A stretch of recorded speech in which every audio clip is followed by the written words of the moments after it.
৬৯ বছৰীয়া বিবাদৰ মহাৰায়দান ভাৰতবৰ্ষৰ বাবে আজি এক ঐতিহাসিক দিন। অযোধ্যাৰ ৰাম মন্দিৰক লৈ শতিকাজুৰি বিবাদ চলি আহিছিল আৰু এই বিবাদৰ অৱসান ঘটাই আজি উচ্চতম ন্যায়ালয়ে প্ৰদান কৰিছে চূড়ান্ত ৰায়দান। বিবাদমান ভূমি ৰাম মন্দিৰৰ পক্ষে এই ৰায়দান আৰু অন্য পক্ষ অৰ্থাৎ সুন্নী ৱাকফ বোৰ্ডক দিয়া হৈছে ৫ একৰ ভূমি। আৰু এই সম্পৰ্কে আমাক অধিক তথ্য জনাব আমাৰ সতীৰ্থ সাংবাদিক কিশোৰ বৰুৱাই। হয় পূজাশ্ৰী, ভাৰতবৰ্ষৰ বাবে নিঃসন্দেহে আজি এটা ঐতিহাসিক দিন আৰু দীৰ্ঘদিন ধৰি বছৰ ধৰি যি ৰাম মন্দিৰৰ ভূমিক লৈ বিবাদ চলি আছিল, সেই বিবাদ আজি উচ্চতম ন্যায়ালয়ে নিষ্পত্তি কৰিছে আৰু ৰঞ্জন গগৈ বিচাৰপীঠে সেই বিবাদ নিষ্পত্তি কৰিছে। ইতিমধ্যে সেই ভূমি অযোধ্যাৰ যি ভূমি আছিল সেই ভূমি ৰাম মন্দিৰক প্ৰদান কৰা হৈছে।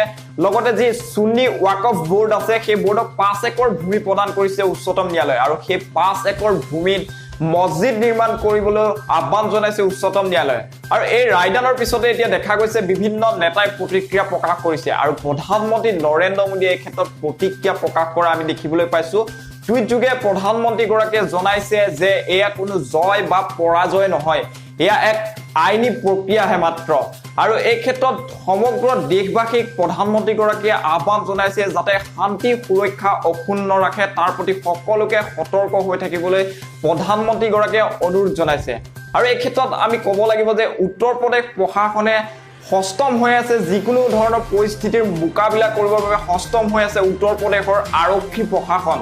আৰু জিলাই জিলাই বিভিন্ন ধৰণৰ নিৰাপত্তা বেষ্টনী গঢ়ি তোলা দেখিবলৈ পাইছো আমি। সষ্টম হৈ আছে আৰক্ষী বাহিনী। আৰু এই বিবাদক লৈ বিভিন্ন সময়ত ধৰ্মীয় আৰু জাতিগত সংঘাত সৃষ্টি হোৱা আমি দেখিবলৈ পাইছো। উল্লেখযোগ্য যে 1992 চনত যি সংঘৰ্ষ হৈছিল সেই সংঘৰ্ষত প্ৰায় 2000ৰো অধিক লোকে প্ৰাণ হেৰুৱাইছিল। আৰু পুনৰ যাতে এনেধৰণৰ ঘটনা পুনৰাবৃত্তি নহয় সেইকাৰণে প্ৰধানমন্ত্ৰীৰ লগতে বিভিন্ন নেতা কৰ্মীয়ে ইতিমধ্যে আহ্বান জনাইছে সমগ্ৰ দেশবাসীক পুনৰবাৰ যাতে এইখন ভাৰতবৰ্ষত সাম্প্ৰদায়িক সংঘৰ্ষৰ বলি হৈ কোনো লোকে যাতে প্ৰাণ হেৰুৱাবলগীয়া নহয় তাৰ প্ৰতি লক্ষ্য ৰাখি আমাৰ এই অনুৰোধ।